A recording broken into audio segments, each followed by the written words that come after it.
The subway tokens in Danny Kowalski's pocket felt like pieces of silver as he rode the number 6 train toward Manhattan on the evening of May 8th, 1970. At 22 years old, with hands that bore the permanent stains of developing chemicals from his job at the photo lab in Queens, Danny was carrying $43 in cash, more money than he'd ever had at one time in his life. Game 7 of the NBA Finals, New York Knicks versus Los Angeles Lakers. Winner take all. The city around him was electric with anticipation.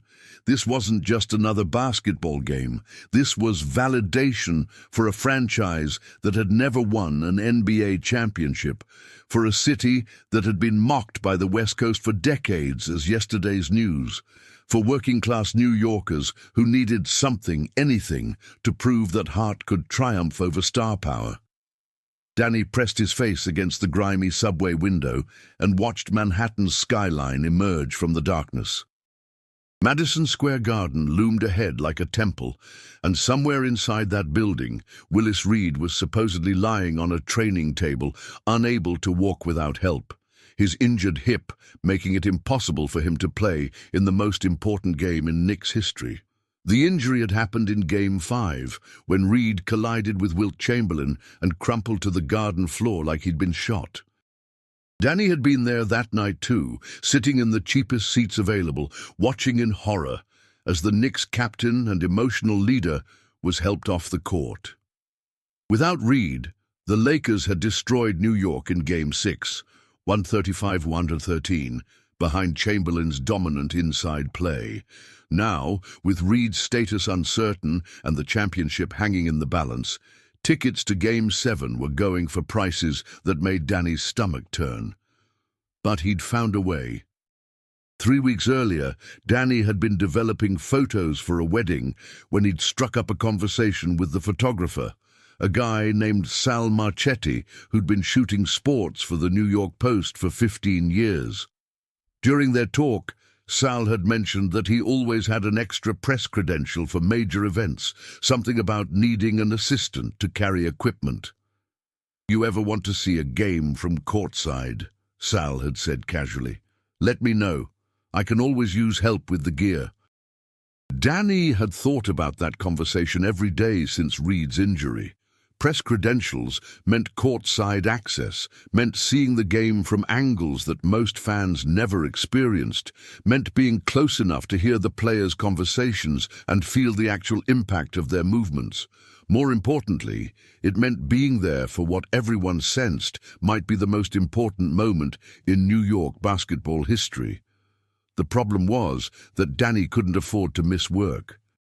His job at Kowalski Photo Lab, owned by his uncle Stan, who'd given him the job after Danny got back from Vietnam, paid $68 a week, barely enough to cover his share of the rent on the tiny apartment he shared with 3 other guys in Astoria. Taking a night off to attend a basketball game, even Game 7 of the NBA Finals, was the kind of luxury that working-class kids from Queens didn't usually allow themselves. But Danny had been thinking about his time in Vietnam, about the friends he'd lost, about the promises he'd made to himself while sitting in muddy foxholes outside Da Nang.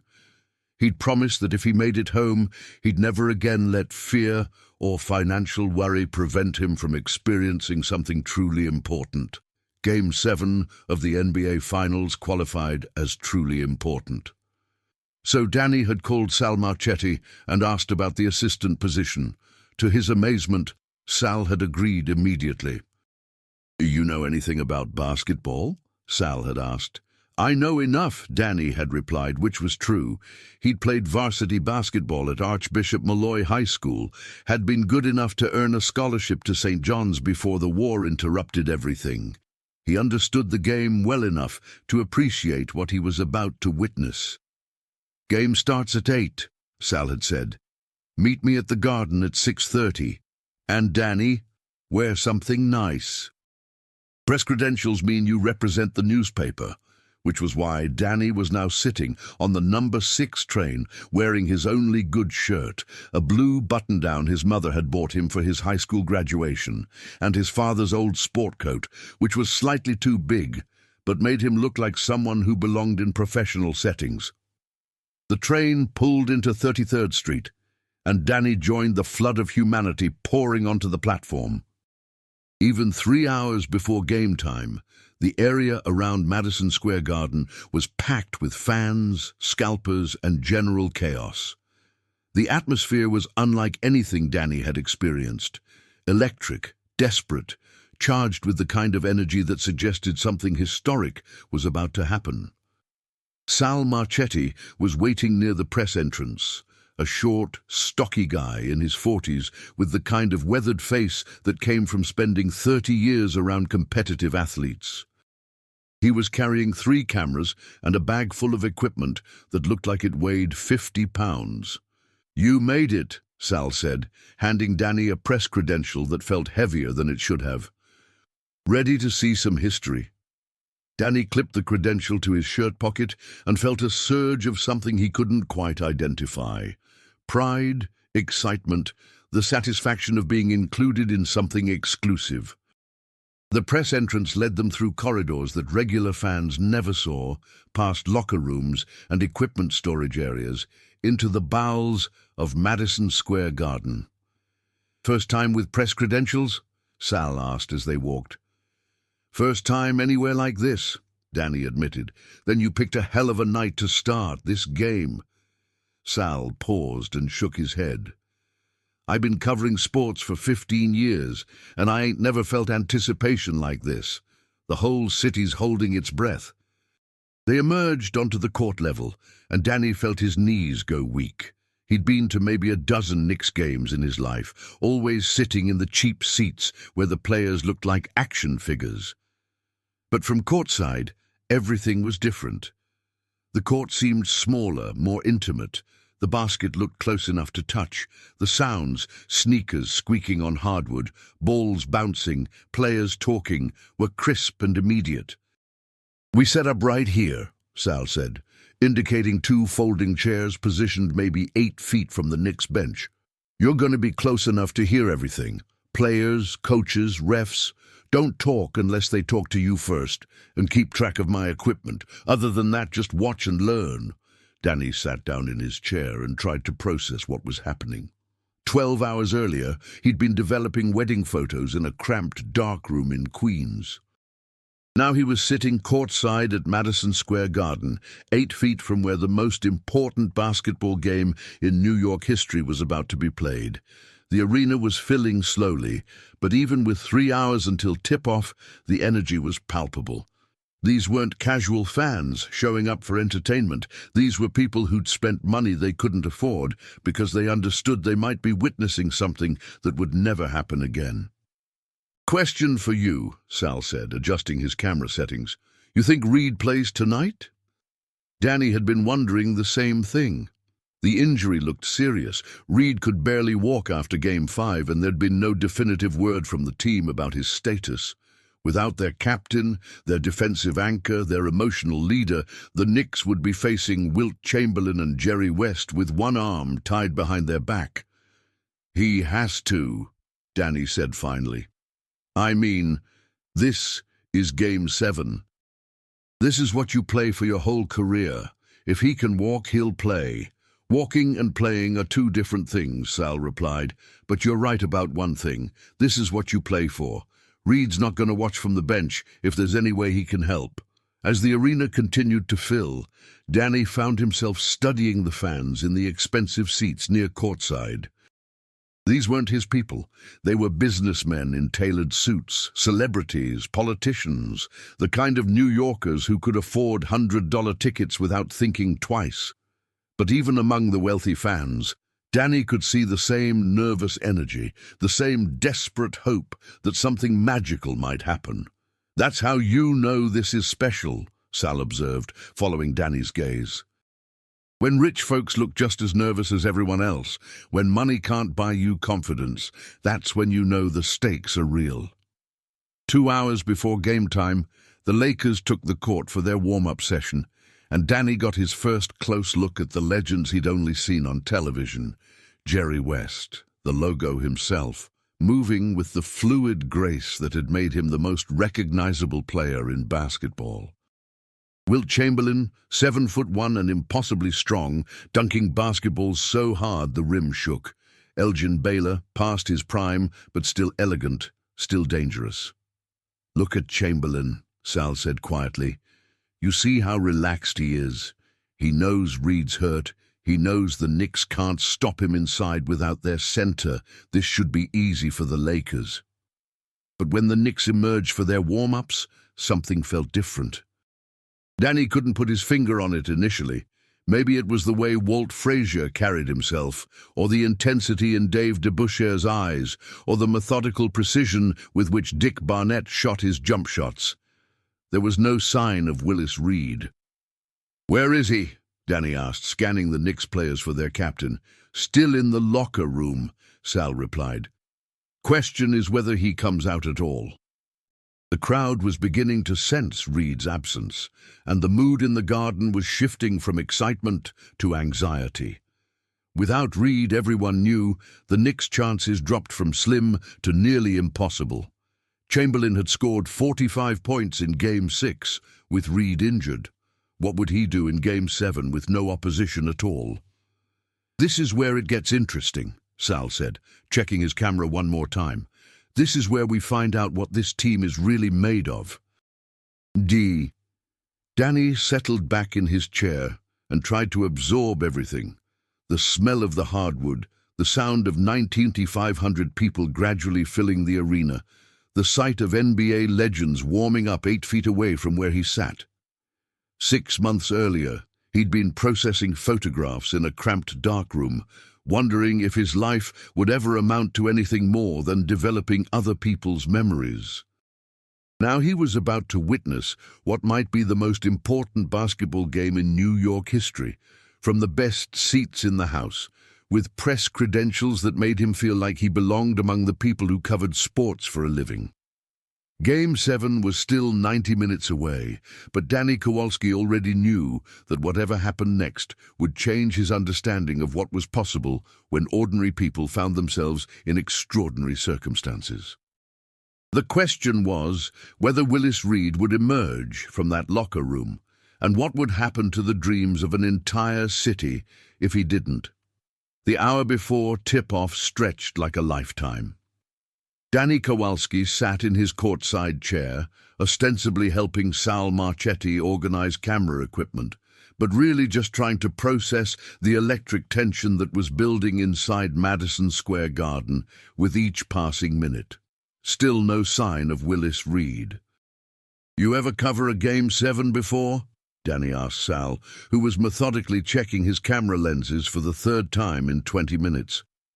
"2 of them," Sal replied without looking up. "Celtics-Lakers in '66 and the Rangers against Montreal 3 years ago. But this—" He gestured toward the crowd, which was now approaching capacity. "This feels different, more desperate, like the whole city's betting its soul on what happens in the next 3 hours."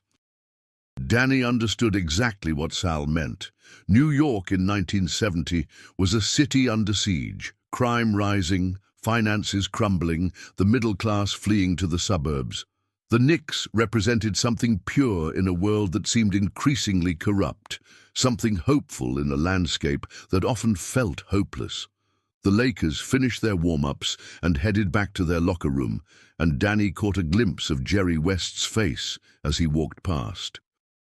West looked calm, confident, like a man who understood that his team held all the advantages.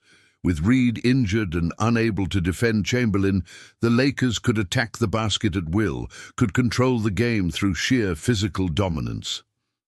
"West knows," Sal observed quietly. "Look at his body language. He knows this should be easy." But when Danny looked toward the Knicks bench, he saw something different in the faces of the New York players. These men looked like they were preparing for war, not a basketball game.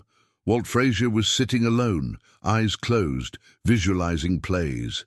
Dave DeBusschere was methodically taping his wrists with the precision of a surgeon. Dick Barnett was practicing his shooting motion without a basketball, muscle memory taking over where conscious thought might falter. They look ready, Danny said. They look terrified, Sal corrected. But sometimes terrified and ready are the same thing. The crowd was reaching fever pitch now, 19,500 people on their feet, even though the game wouldn't begin for another 45 minutes. Danny had never experienced anything like the collective energy that was building inside the garden. It was as if every person in the arena was contributing to some kind of electrical charge that made the air itself feel alive. "Danny, look around," Sal said suddenly. "I want you to really look at this crowd." Danny did as instructed, scanning the faces in the expensive seats near Courtside. What he saw surprised him. These weren't casual fans enjoying an evening's entertainment. These were people who looked like they were attending a religious service, or a funeral, or some other event where the outcome would fundamentally change their understanding of the world. "You see it?" Sal asked. "They're scared," Danny realized. "Even the rich people, even the celebrities. They're all scared that this might not work out. Now you're getting it. This isn't about basketball anymore. This is about whether New York is still a city that can produce champions, whether working-class teams can still compete with glamour franchises, whether heart means anything when you're going up against superior talent." 20 minutes before game time, Red Holzman emerged from the Knicks' locker room and walked slowly toward the bench. The coach looked grim, focused, like a general preparing his troops for a battle where the odds were heavily stacked against them. Still, no Willis Reed. "Holzman knows something," Sal said, raising his camera and snapping several shots of the coach. "Look at his face. He's got that look coaches get when they're about to ask their players to do something impossible." Danny studied Holzman's expression and saw what Sal meant. This wasn't the face of a man who was confident about his team's chances. This was the face of someone who was about to find out what his players were truly made of, whether they could transcend their physical limitations through pure will and collective determination. The Lakers returned to the court for their final warm-up period, and the sight of Wilt Chamberlain casually dunking basketballs sent a visible shudder through the crowd.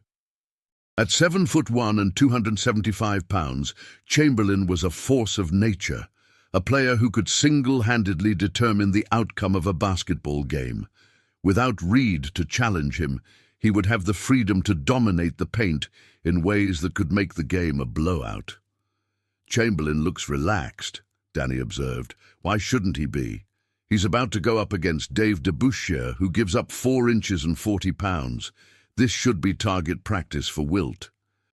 But even as Sal spoke, Danny noticed something in Chamberlain's demeanor that suggested the big man wasn't taking anything for granted. Yes, he looked confident, but he also looked focused in a way that suggested he understood the importance of this moment. Chamberlain had been to the finals multiple times, but had won only one championship. He knew how rare these opportunities were, how quickly they could slip away. 15 minutes before tip-off, the crowd noise reached a level that Danny could feel in his chest. The anticipation was becoming almost unbearable, a collective holding of breath that seemed to encompass the entire arena. People were checking their watches, looking toward the tunnel where the Knicks would emerge, hoping for some sign that their captain might still appear. "This is when it gets real," Sal said, adjusting his camera settings one final time. "This is when you find out whether Reed has any miracle left in him." Danny thought about what he knew of Willis Reed's background. The guy was from rural Louisiana, had grown up poor, had made it to the NBA through sheer determination and an absolutely uncompromising work ethic.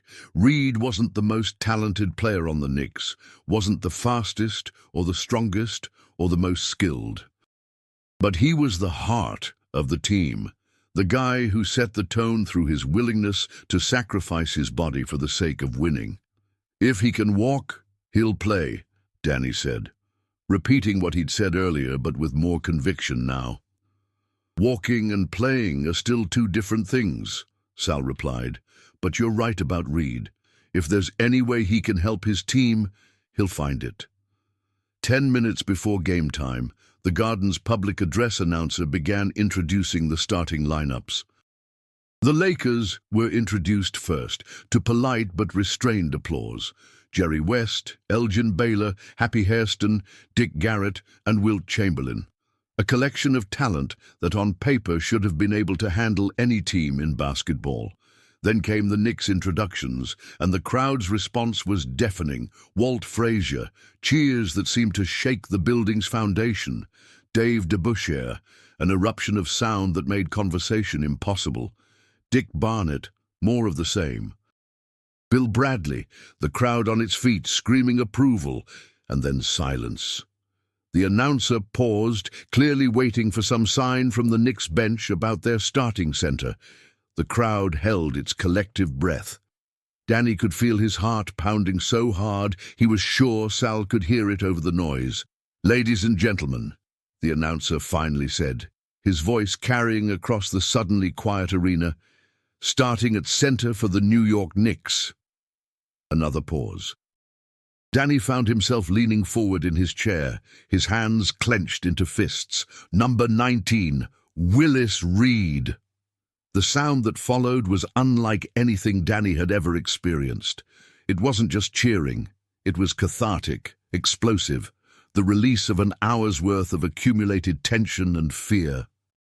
But even more incredible than the sound was the sight of Willis Reed emerging from the tunnel, limping noticeably, but walking under his own power, his face set in an expression of absolute determination. The crowd was on its feet, screaming themselves hoarse, and Danny found himself standing too, caught up in the emotional tide that was sweeping through the Garden. Reed looked terrible. He was clearly in pain, clearly limited, but he was there. "Holy shit," Sal breathed, snapping pictures as fast as his camera would allow. "He's actually gonna play."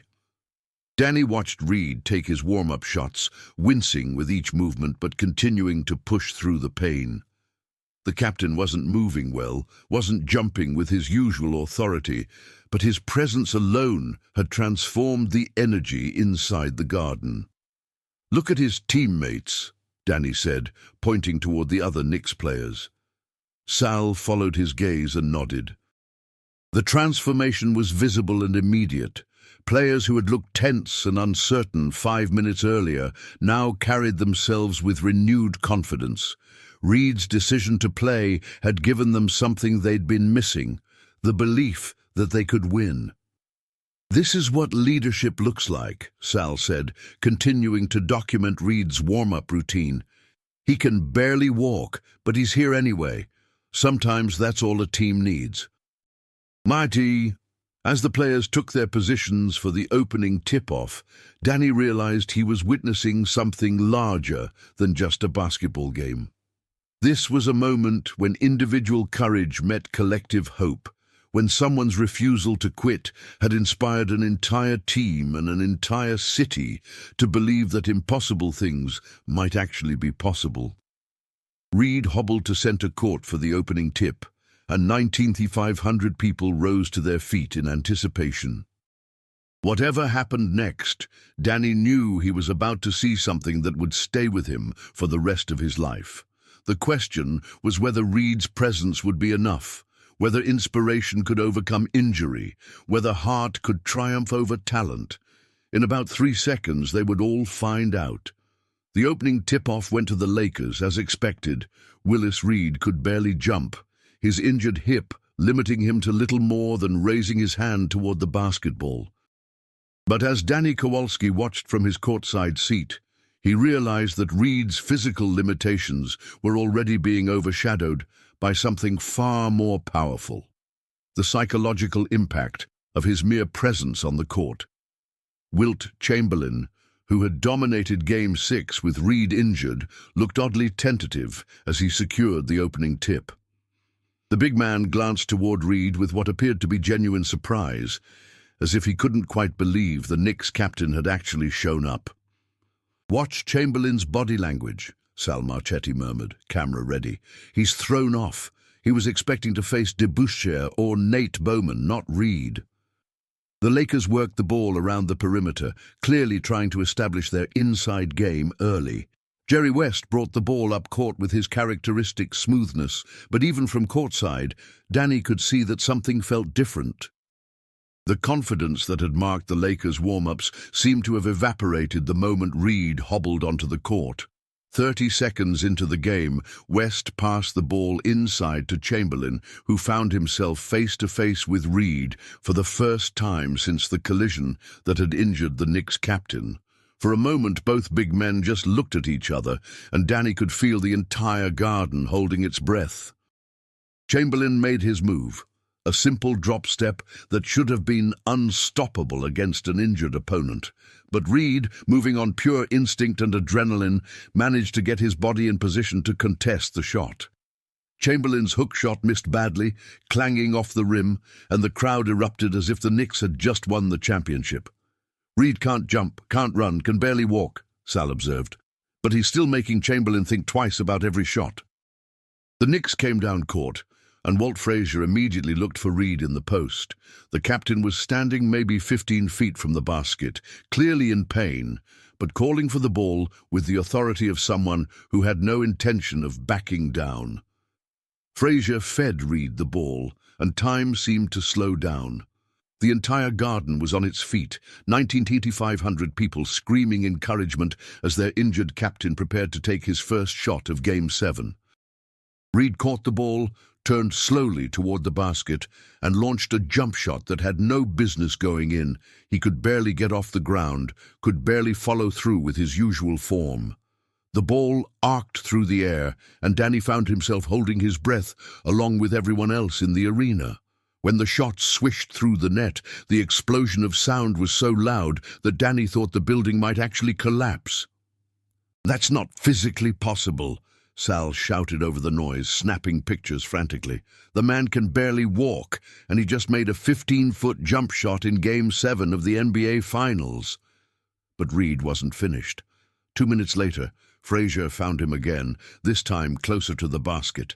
Again, Reed caught the ball, turned and shot, this time a 12-footer that looked even more improbable than the first. Again, the ball went in. Again, the garden exploded. Danny looked toward the Lakers bench and saw something that shocked him. Confusion, uncertainty, the beginning of doubt.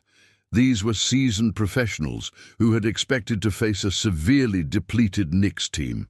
Instead, they were watching their opponent's injured captain score at will while playing on what appeared to be one functional leg. "This is impossible," Danny said to Sal. "He shouldn't be able to do this." "That's what makes it beautiful," Sal replied, continuing to document every moment. "Sports are supposed to be about what's possible. Tonight, we're watching something that shouldn't be possible, but is happening anyway."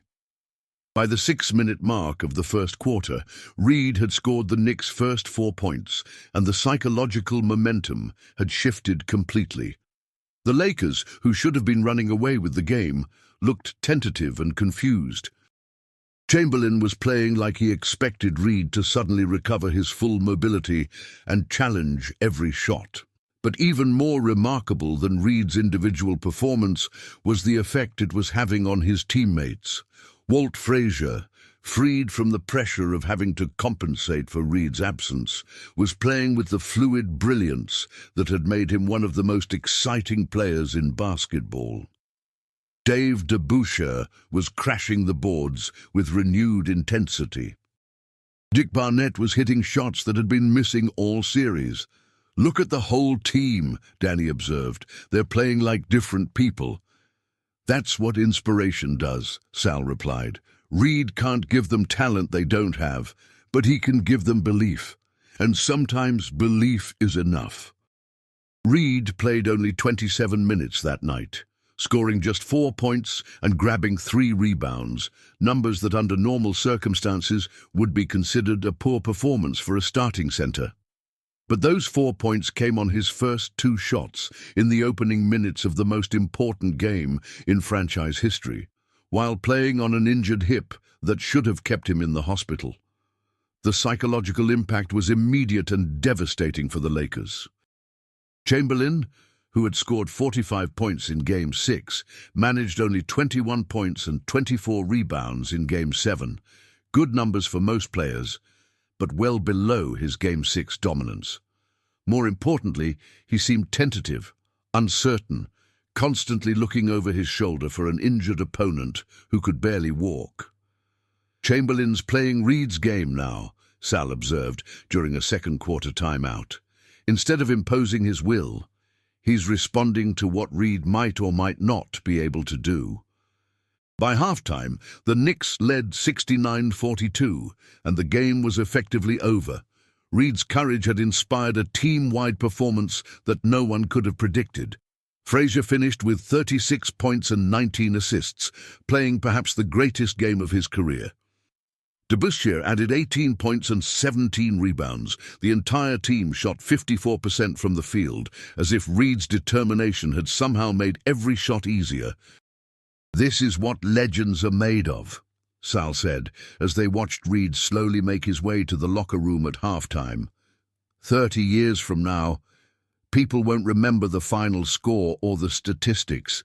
They'll remember the night Willis Reed walked out of that tunnel when nobody thought he could play. Danny found himself thinking about his own experience in Vietnam, about the moments when individuals had found the courage to do things that seemed impossible under the circumstances. Reed's performance reminded him that heroism wasn't about superhuman ability. It was about showing up when showing up was the hardest thing in the world to do. The second half was academic. The Lakers never recovered from the psychological blow of Reed's opening shots, and the Knicks cruised to a 113-99 victory that felt more like a coronation than a basketball game. When the final buzzer sounded, Danny watched 19,500 people explode in celebration, watched grown men cry with joy, watched an entire city release decades of accumulated frustration and hope. "We just witnessed history," Sal said, packing his cameras as confetti began falling from the garden's rafters. "Not just basketball history, New York history. This is the night the city remembered how to believe in itself." Reed was named Finals MVP, though he would later admit he played the entire game on painkillers and adrenaline, his hip injury far more severe than anyone realized at the time. But the MVP award was almost beside the point. What mattered was the moment. The decision to play when playing seemed impossible, the willingness to risk everything for the sake of his teammates and his city. As the celebration continued around them, Danny reflected on what he'd witnessed. He'd come to the Garden expecting to see a basketball game. Instead, he'd seen a demonstration of what was possible when someone refused to accept limitations, when individual courage inspired collective greatness, when showing up was more important than being physically capable of performing. "You realize what you just saw?" Sal asked as they prepared to leave the court.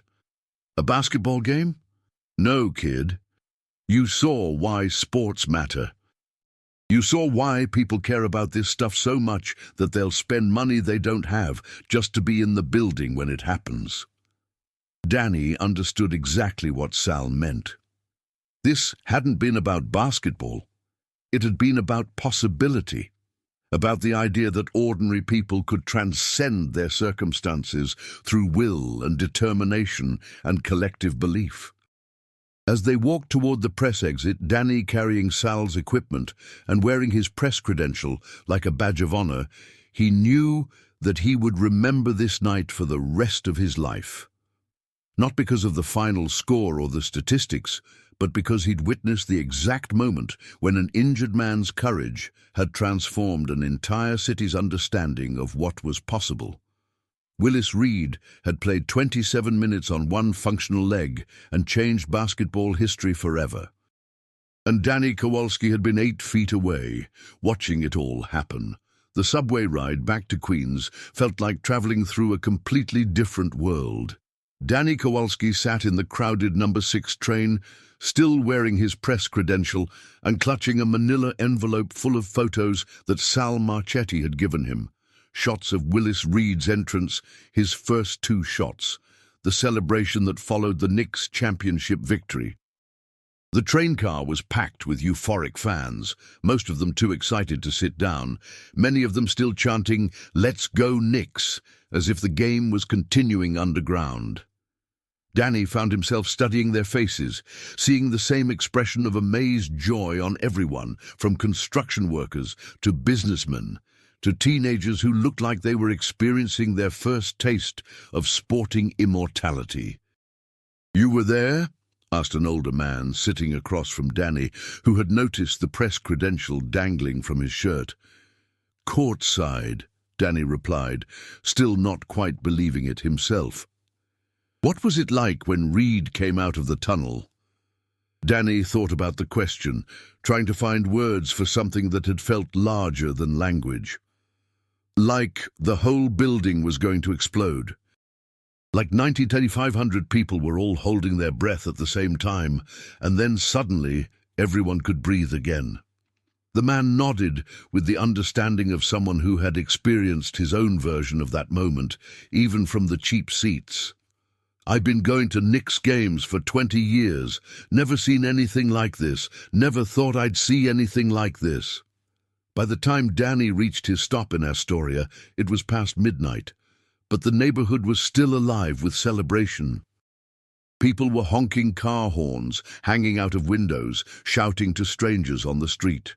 The corner bodega had put up a handwritten sign that read "Knicks Champions" and was giving away free coffee to anyone wearing team colors.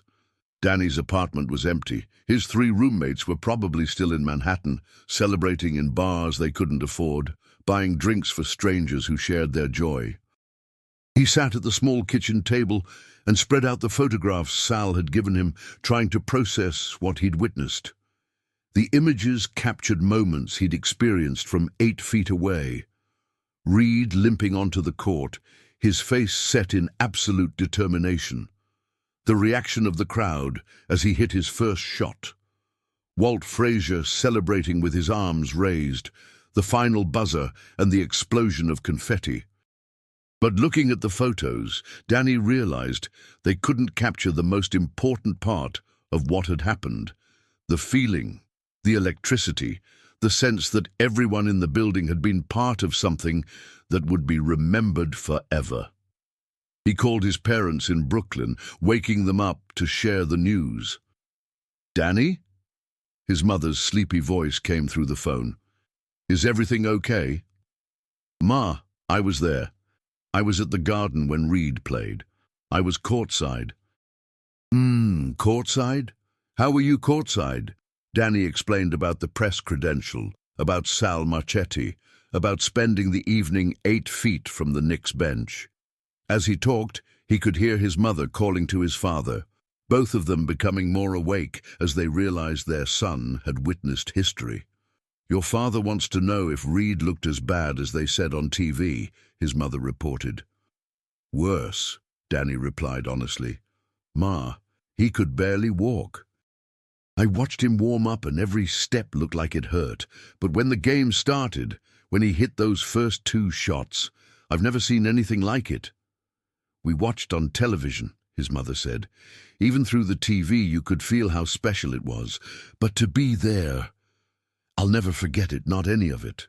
Danny hung up the phone and realized he was exhausted but completely unable to sleep. The adrenaline from the evening was still coursing through his system, and every time he closed his eyes, he saw Reed's entrance, heard the crowd's reaction, felt the electricity that had transformed Madison Square Garden into something approaching a religious experience. Over the following days, as the city continued to celebrate the Knicks' championship, Danny discovered that his presence at the game had made him something of a local celebrity. Everyone wanted to hear about Reed's performance from someone who'd been there, who'd seen it up close, who could provide details that television cameras couldn't capture. "What did he say to his teammates?" people asked. "Could you tell how much pain he was in? Did you really think he was going to play?" Danny found himself telling the story dozens of times, each repetition helping him understand more clearly what he'd witnessed. This hadn't just been a basketball game. It had been a demonstration of what was possible when someone refused to accept that their circumstances defined their limitations. A week after the game, Sal Marchetti called with an unexpected offer. "How'd you like to do this more often?" Sal asked. "I mean, work as my assistant on a regular basis, nights, weekends, whenever there's a big game or event. You've got good instincts, and I could use the help." Danny thought about the offer. It would mean less time at the photo lab, less steady income, more uncertainty, but it would also mean more opportunities to witness history, to be present for the moments that people would remember for decades. "What's the pay?" "Not much, but you'll see things most people only dream about. You'll be there when it matters." Danny accepted immediately, understanding that some opportunities were worth more than financial security. The decision led to a career covering New York sports that lasted 35 years, during which he witnessed Muhammad Ali's fights at Madison Square Garden, the Rangers' Stanley Cup victory in 1994, the Giants' Super Bowl wins, dozens of other moments that defined the sporting life of New York City, but none of it ever compared to that night in 1970 when Willis Reed walked out of the tunnel and changed everything. "You realize what that night taught me?" Danny would say years later, when people asked about his transition from photo lab technician to sports photographer. "It taught me that being there matters more than being comfortable, that witnessing history is worth any sacrifice you have to make to see it." The photographs from Game 7 became some of the most iconic images in New York sports history. Sal eventually gave Danny full credit as co-photographer, and several of their shots from that night ended up in the Basketball Hall of Fame. But for Danny, the real value wasn't in the professional recognition. It was in the memory of being present when someone proved that courage could overcome physical limitations. Reed played 3 more seasons for the Knicks, his hip injury gradually limiting his effectiveness until he was forced to retire in 1974.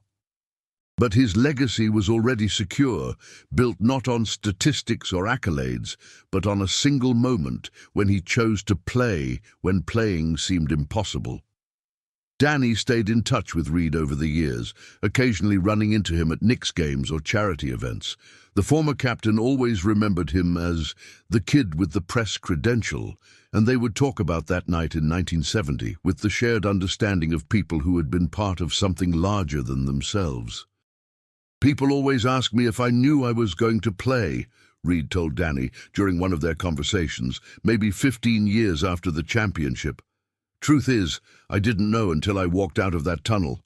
The doctors said I couldn't play, the trainer said I couldn't play, probably common sense said I couldn't play. But sometimes you just have to show up and see what happens." "Any regrets?" Danny asked. "About playing that night? Hell no. About what it cost me physically? Sometimes. But you don't get many chances to be part of something that people will remember forever. When you get that chance, you take it."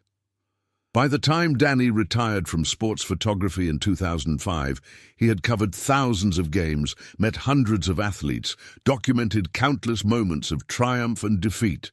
His apartment was filled with press credentials, commemorative photographs, and memorabilia from a career spent witnessing the highest levels of athletic competition. But the centerpiece of his collection remained the framed photograph from May 8, 1970, Willis Reed emerging from the tunnel at Madison Square Garden, his face set in determination, the crowd on its feet in anticipation of something that had never happened before. Below the photograph, Danny had mounted his press credential from that night, along with a small placard that read, "Sometimes showing up is everything." When Danny's nephew asked him about the photograph during a family gathering in 2018, Danny was 70 years old and struggling with the early stages of Parkinson's disease. His hands shook when he tried to hold a camera, and his memories sometimes came and went unpredictably. But when he talked about Willis Reed and Game 7 of the 1970 NBA Finals, his voice became strong and clear. "I was 22 years old," he told his nephew, "working in a photo lab in Queens, barely making enough money to pay rent. But I found a way to be courtside for the most important basketball game in New York history. You know why?" "Why, Uncle Danny?" "Because I understood that some experiences are worth more than the money they cost. Because I knew that being there when history happens is more valuable than being comfortable when it doesn't." Danny died in 2019 at age 71 after a brief battle with complications from Parkinson's disease. At his funeral, Sal Marchetti, now 89 and using a walker, stood up during the eulogy portion and told the story of the night he'd given a young photolab technician his first press credential. "Danny could have stayed home that night," Sal said to the packed church, "could have watched the game on television, saved his money, played it safe. Instead, he took a chance on something he'd never done before, and it changed his entire life." That's the kind of person he was, someone who understood that the best things in life require you to show up, even when showing up seems impossible. After the service, as family and friends shared their memories of Danny Kowalski, a common theme emerged. Everyone remembered him as someone who had been present for the moments that mattered, who had prioritized experience over security, who had understood that witnessing greatness was worth any sacrifice necessary to see it. The photograph of Willis Reed remained in Danny's apartment until his belongings were distributed among family members. His nephew, now 25 and working as a journalist in Boston, took the framed picture and hung it in his own apartment, understanding that he was now the keeper of something more valuable than sports memorabilia. He was the guardian of a story about courage, both Reed's courage in playing when he could barely walk, and Danny's courage in finding a way to be there when it mattered most. Below the photograph, the placard still read, "Sometimes showing up is everything."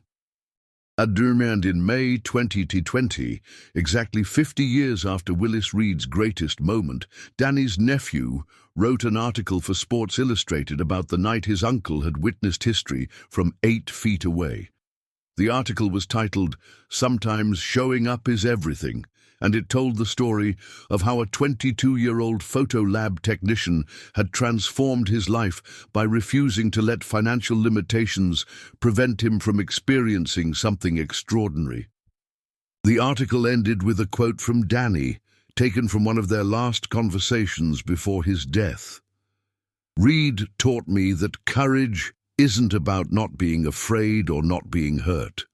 Courage is about showing up anyway, about doing what needs to be done, even when everything in your body and mind is telling you to quit." That night in 1970, Willis Reed showed 19,500 people what real courage looks like, and I was lucky enough to be 8 feet away when he did it.